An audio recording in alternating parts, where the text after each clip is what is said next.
오늘 우리는 사순절 첫 번째 주일을 맞이하였습니다.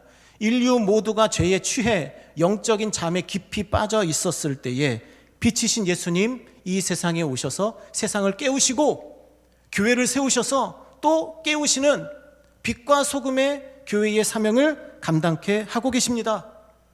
저와 여러분이 사순절 첫 번째 주일을 맞이하여서 예수님의 은혜를 묵상할 수 있기를, 이 땅에 빛으로 오신 예수님, 우리의 죄를 위해 십자가를 지고 그 골고다 언덕을 오르신 예수님을 기념하며 다시 한번 죄가 우리의 삶 가운데 어떠한 악영향을 끼치는지를 깨닫고 주님께로 돌아서는 믿음의 시간 될 수 있기를 주님의 이름으로 축복합니다.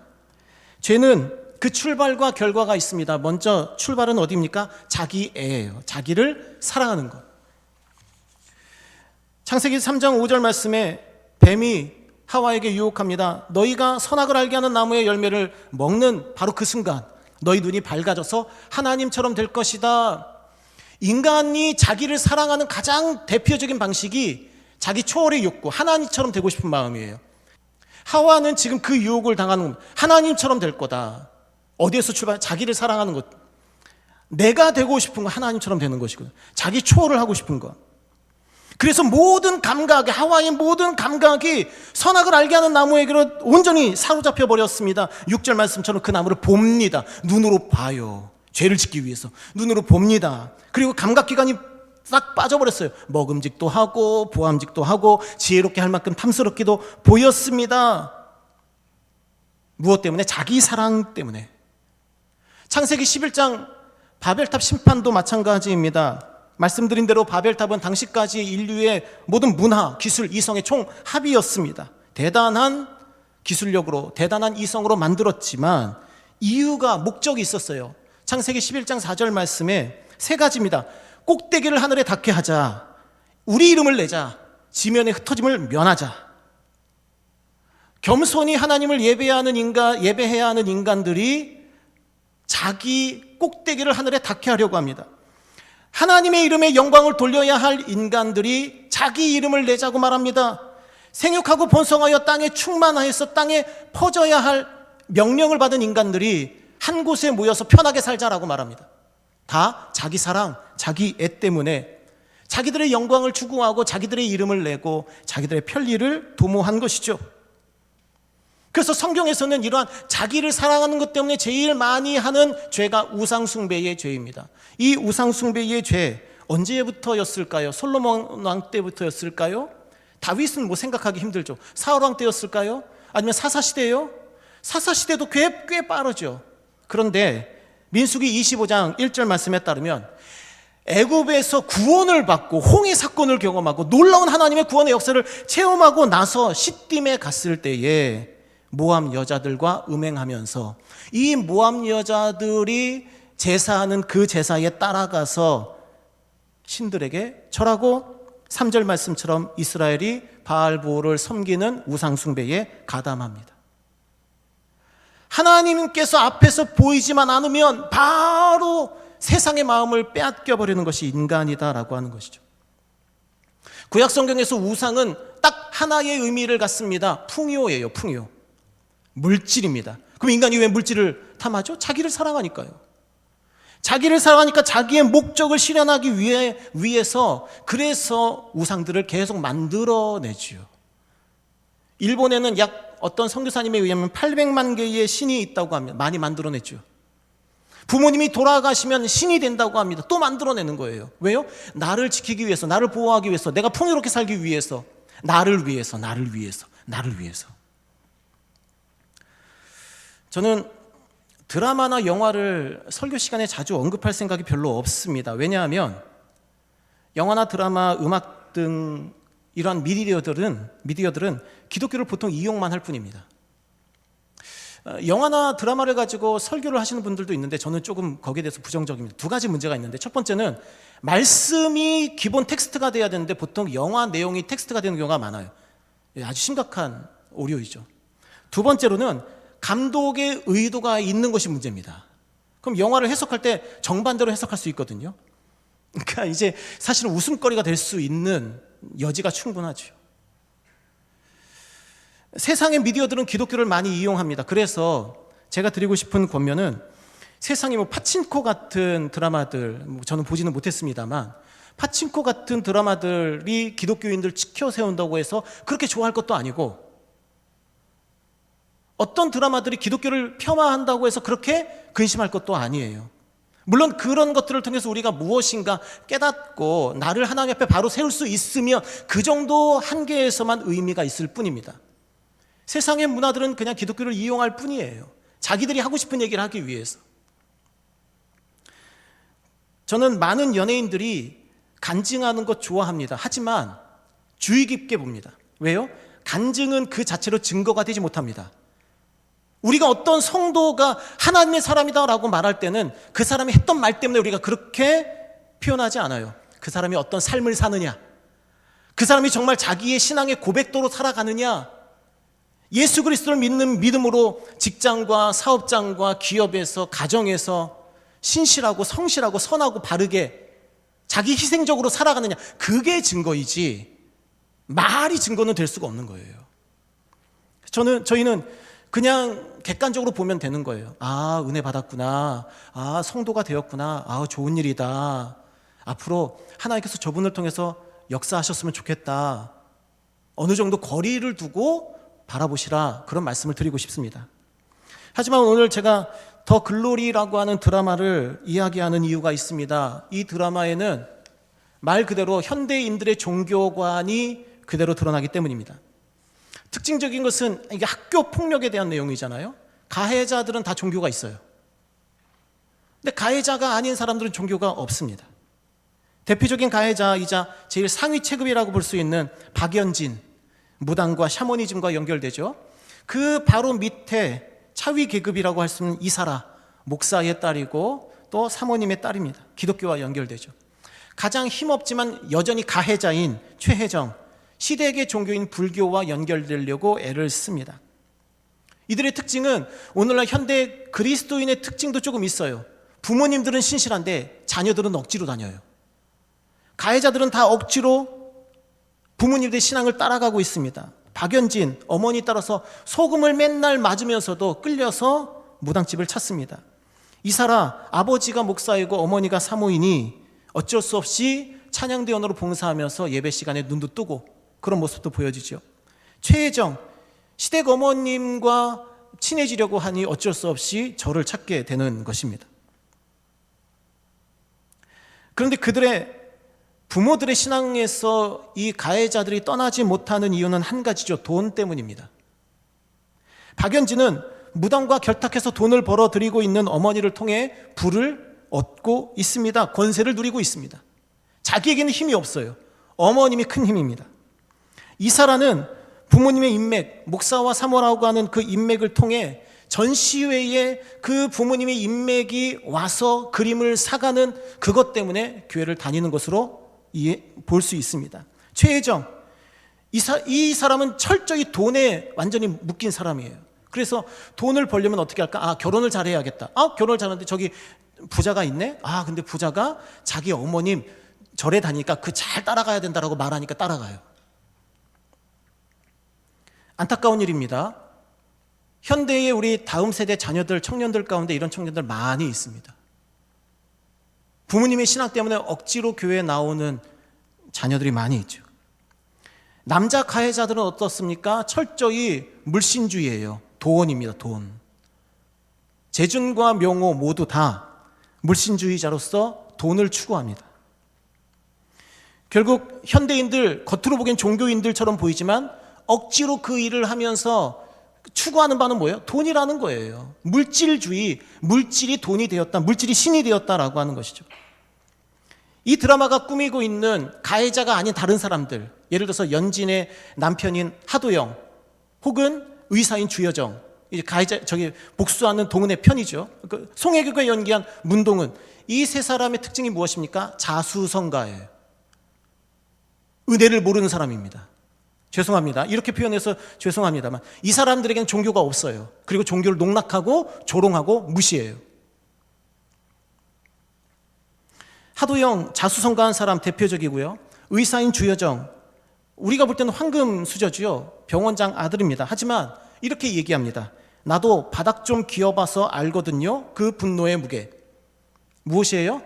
병원장인 아버지가 살인마에 의해서 살해를 당하고 그 이후에 찾아오는 고난이 있었고 그 고난을 이겨내기 위해서 스스로 노력했다라는 것을 강조하고 있는 겁니다. 대표적인 자수성가형 인물은 문동은 송혜교가 연기한 주인공입니다. 피해자죠. 근데 이 드라마에서는 완전히 영웅이에요. 자기만 복수할 뿐만 아니라 복수하려고 하는 다른 사람을 또 돕는 영웅으로서 그려지죠. 근데 이 영웅으로서 그려지는 이 문동은은 모든 종교들을 조롱하며 가지고 놉니다. 아마 샤머니즘에 대한, 무당에 대한 복수는 시즌2에서 그려질 것 같고, 시즌1에서는 기독교와 불교를 마음대로 조롱하죠. 교회와 절, 자기가 원할 때 마음대로 불쑥불쑥 찾아갑니다. 각각의 종교가 가진 교리를 비틀어서 자기 입맛대로 맞춥니다. 때로는 종교인인 척하면서 결국은 종교를 조롱합니다. 밀양이라고 하는 영화의 후반부에 등장하는 전도연의 모습과 닮아 있죠. 감독도 그렇게 얘기했습니다. 절의 뒤편 부뚜막에서 최혜정을 협박하는 문동은의 장면은 신이 없는 장소를 그리기 위함이었다고 말합니다. 왜 그렇게 문동은이 종교를 미워하게 되었을까? 드라마에 설명이 나옵니다. 중간에 체육관 안에서 고데기로 이렇게 몸에 지짐을 당하죠. 폭력을 당하죠. 그때 쓰러져서 구원을 요청하는데 어디를 향해서 요청을 하느냐? 체육관 문 밖을 빠져나가고 싶어서 그 체육관 문 쪽을 향해서 구원의 손을 요청해요. 근데 교묘하게도 어둡고 문이 닫힌 체육관 문이 빛이 들어오는데, 그 사이로 빛이 들어오는데 딱 십자가 모양이에요. 그리고 그 부분을 오랫동안 잡습니다. 세상의 종교로부터 거절당했기 때문에 종교를 조롱하는 인물이 되었다라고 드라마가 얘기하고 있는 거죠. 근데 결국은 가해자나 그 중간에 있는 사람이나 또 피해자, 복수를 꿈꾸는 문동은, 영웅으로 그려진 문동은까지 모두 다 한 가지의 목적을 가져요. 무엇입니까? 자기를 사랑하는 거예요. 자기를 이기고 자기를 극복하고 자기가 벌고 자기가 꿈꾸는 그 모습이 되고 싶은 건 다 똑같습니다. 그 문동은이 얘기하잖아요. 나의 꿈은 너야. 박연진 너야. 이들이 다 꿈이 있는데 결국은 자기의 욕구를 해소하기 위한 그 길로 걸어가는 것이죠. 결국 이 드라마에 등장하는 모든 등장인물들은 자기를 사랑한다는 면에서 현대인들의 문화나 현대인들의 목적을 그대로 드러내고 있습니다. 그리고 그러한 세상은 죄를 향해 달려갈 수밖에 없는 것이죠. 어거스틴은 거룩에 대해서 하나님께 대한 사랑이다라고 표현을 하고 있고, 타락은 자기에 대한 사랑이다 이렇게 표현합니다. 사랑의 관점에서 어거스틴을 연구했던 이우금 박사님은 이렇게 말합니다. 타락은 인간이 하나님으로의 사랑에서 떠나 자기 사랑, 자기 애로 향할 때 시작됩니다. 디모데후서 3장 1절에서도 마찬가지를 표현합니다. 너는 이것을 알라. 말세에 고통하는 때가 이르러 마지막 날에 어떤 일이 있습니까? 제일 먼저 나타나는 일이 2절 말씀이에요. 사람들이 자기를 사랑하며 그리고 돈을 사랑하며. 자기 사랑하고 돈 사랑하면 죄의 길에 빠지게 되는 거예요. 자기 애가 우리 자신으로 하여금 죄에 빠지게 하고 세상에 빠지게 하고 우상을 섬기게 하고 물질을 추구하게 만든다라고 하는 것입니다. 이런 점에 대해서 예수님은 아주 탁월한 해법을 우리에게 제시하셨습니다. 마태복음 16장 24절 말씀입니다. 이에 예수께서 제자들에게 이르시되 누구든지 나를 따라오려거든 자기를 부인하고 이게 출발이에요. 자기를 사랑하기를 멈춰야 하나님을 사랑할 수 있다는 겁니다. 자기의 꿈과 자기의 비전, 자기의 목표, 자기의 건강 이런 것들 다 내려놓고 하나님을 사랑할 때 그때 제자의 삶이 시작된다라고 말씀하고 있어요. 심지어 예수님은 누가복음 14장 26절 말씀에 물은 내게 오는 자가 자기 부모와 처자와 형제와 자매와 더욱이 자기 목숨까지 미워하지 아니하면 내 제자가 되지 못한다. 세상에 맞춰진 종교는 자기 부인을 하지 않습니다. 하지만 성경이 말하는 기독교는 자기를 부인하는 삶을 늘 우리에게 명령합니다. 자기를 부인해라. 자기 십자가를 져라. 자기를 사랑하기를 멈춰라. 일부 예배 시간에 글로리아 찬양대에서 사랑에 대한 찬양을 했습니다. 우리가 잘 알죠. 사랑은 오래 참고 또 시기하지 않고 교만하지 않고 다 뭐예요? 자기 비움이에요. 하나님에 대한 사랑과 이웃에 대한 사랑이 어떻게 가능합니까? 자기를 미워할 때 사랑이 가능한 거예요. 나 자신을 미워할 때, 예수님 말씀하신 미워하지 아니하면 제자가 되지 못한다. 자기 자신을 미워할 때 그때서야 비로소 하나님 사랑과 이웃 사랑이 우리 기독교가 말하는 궁극적인 목적이 가능하게 된다 말씀하고 있습니다. 사랑하는 성도 여러분, 사순절 기간 동안 조금 불편하시기 바랍니다. 내가 그동안 편하게 즐기고 보고 누리고 먹고 마시고 관람하고 누렸던 것들 잠시 내려놓으시고, 그동안 나의 육으로 하여금 즐겁게 했던 것들을 잠시 끊으시고 절제하시고 인내와 경건함으로 주님 곁에 한 걸음 더 다가갈 수 있는 사순절 될 수 있기를 주님의 이름으로 축복합니다. 죄는 그러한 출발을 갖습니다. 자기 애로부터 출발해요. 그러면 죄는 어떤 결과를 낳습니까? 우리가 서론에서 이야기한 바와 같이 무감각과 죽음으로 우리를 죄가 끌고 가는 것이죠. 오늘 말씀 예레미야서 5장 21절 말씀에 어리석어지며 지각이 없다. 시편 14편 1절 말씀에 어리석은 자가 하나님을 없다한다. 잠언 10장 23절 말씀에 미련한 자다. 예레미야 4장 22절 말씀에 나를 알지 못하는 어리석은 자다, 미련한 자다. 예레미야 10장 8절 말씀에 그들은 다 무지한 자다, 어리석은 자다.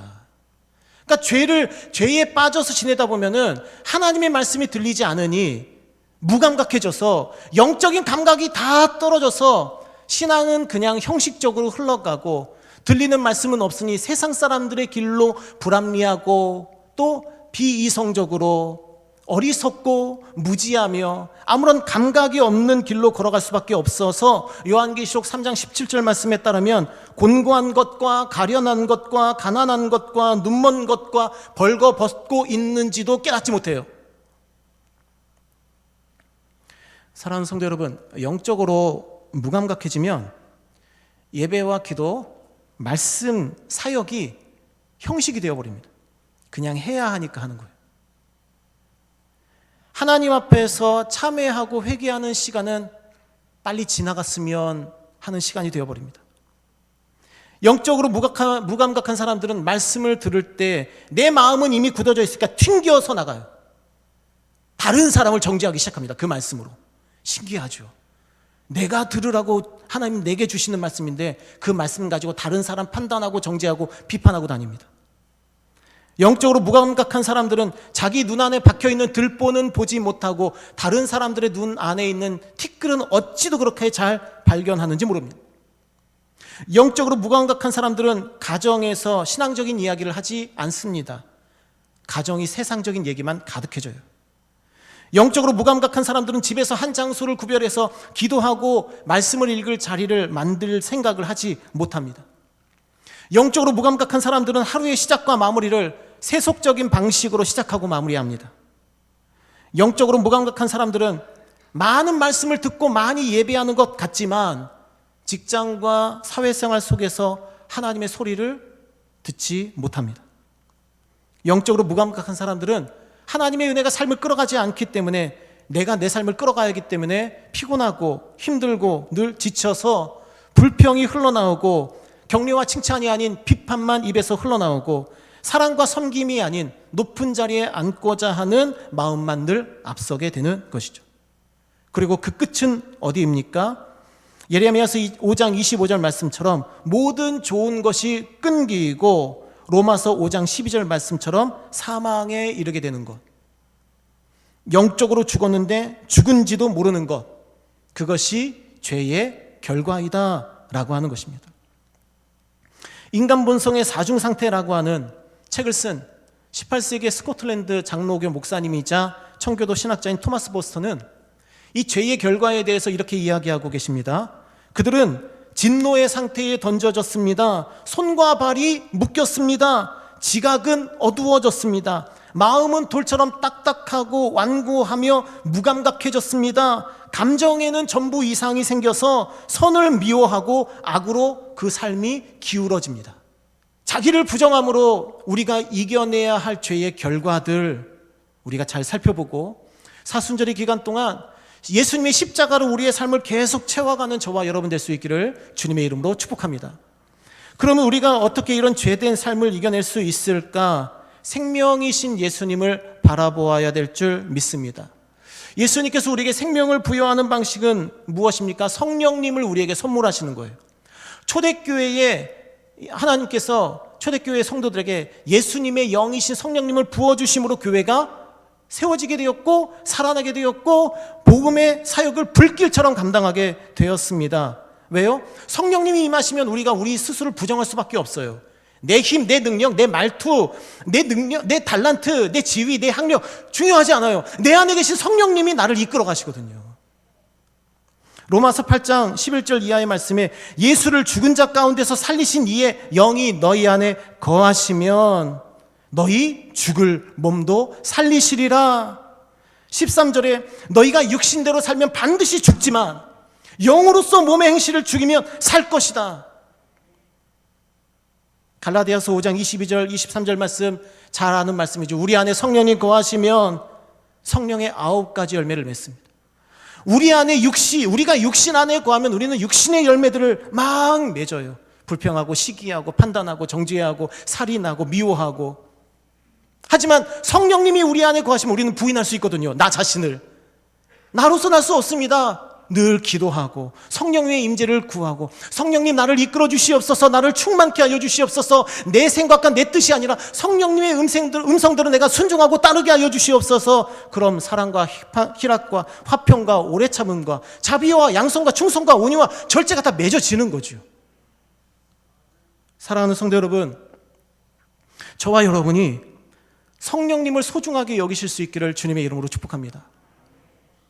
이번 사순절의 기간이 우리 자신의 욕심, 그동안 꿈꿔왔던 것, 우리가 바라고 추구해왔던 모든 육의 욕심을 내려놓되 늘 우리의 삶에 성령님을 모셔드리고 기도하고 말씀으로 우리의 삶을 채워서 성령님 우리에게 말씀하시도록, 성령님 우리를 붙들어 주시도록, 성령님 우리 안에 있는 모든 더러운 것들을 다 몰아내실 수 있도록 성령님으로 말미암아 생명의 은혜를 누리는 저와 여러분 될 수 있기를 주님의 이름으로 축복합니다. 세상 사람들은 자기를 추구합니다. 자력을 추구해요. 자기 애를 추구합니다. 자기를 사랑해서 물질을 탐구해요. 물질을 늘 갈구합니다. 그리고 그 물질을 탐구하고 자기를 사랑하는 그것 때문에 죄에 빠지게 되죠.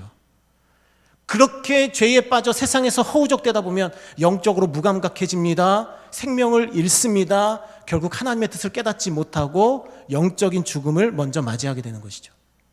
하지만 사랑하는 성도 여러분, 저와 여러분은 우리 안에 임하시는 성령님으로 말미암아 우리 스스로를 부인하는 믿음의 가치를 실현할 수 있기를 주님의 이름으로 축복합니다.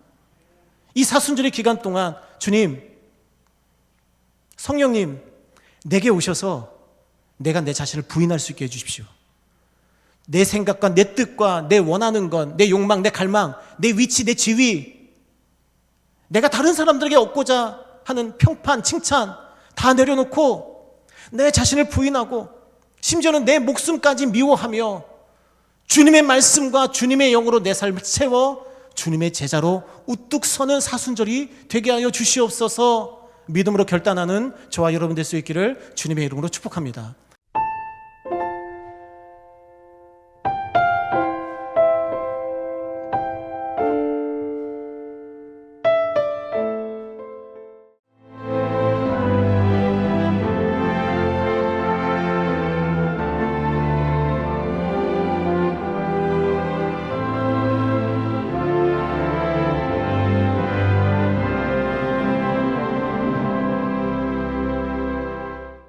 만약 섬에 색을 입힌다면 어떤 일이 생길까? 섬의 변신, 마음도 상쾌하다. 보라색 여행, 마음이 설레는 노란색 여행, 내 마음에 주는 선물 주홍색 여행, 또 다른 나를 발견하는 행복 여행, 신안군.